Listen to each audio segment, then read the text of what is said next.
Hi, I'm Joe with Family Handyman. I'm in the wood shop today. We got a fun little project, going to make a jewelry box.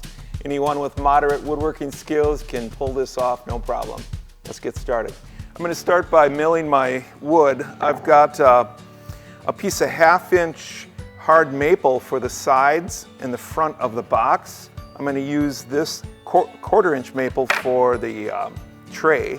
It's got an inset tray, and this beautiful African Paduke for the top and bottom of the jewelry box.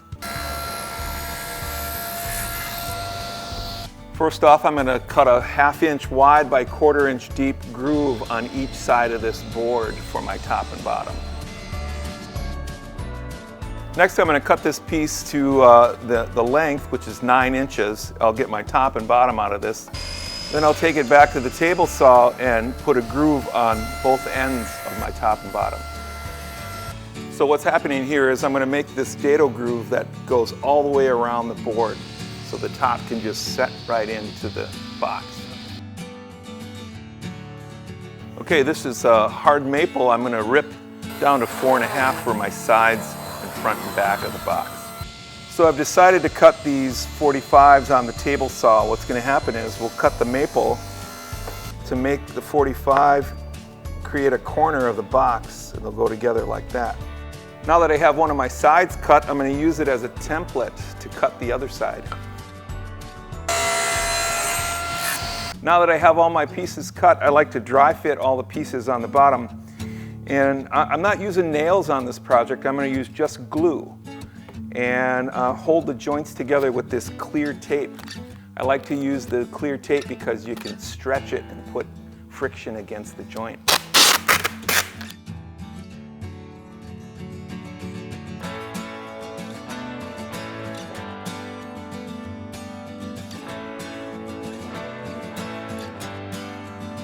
Looks pretty good. Now it's time to glue it together.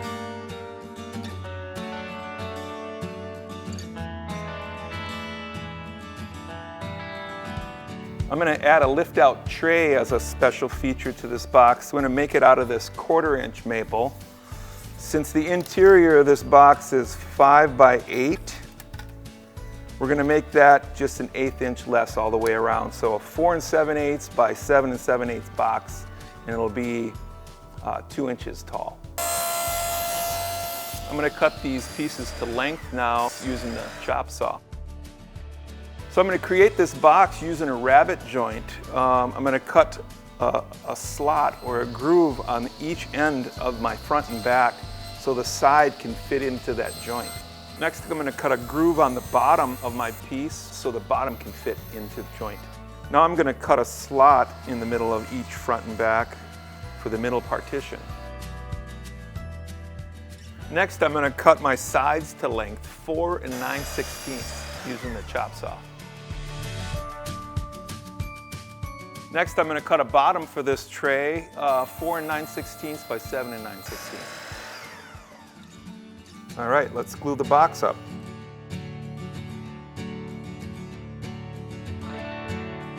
Next, I'm going to cut 2 cleats to go on the inside of the box for the tray to sit on. Yeah, I got a little sanding left to do. I'm going to wipe on poly on this, and then I'm going to use the felt feet for the bottom.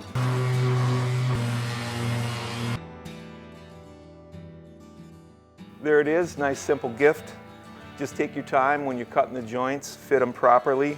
One thing I like about these projects is when you're putting the finish on the wood, how the wood comes to life. This African Paduke looks beautiful. For more tips and projects like these, visit us at familyhandyman.com.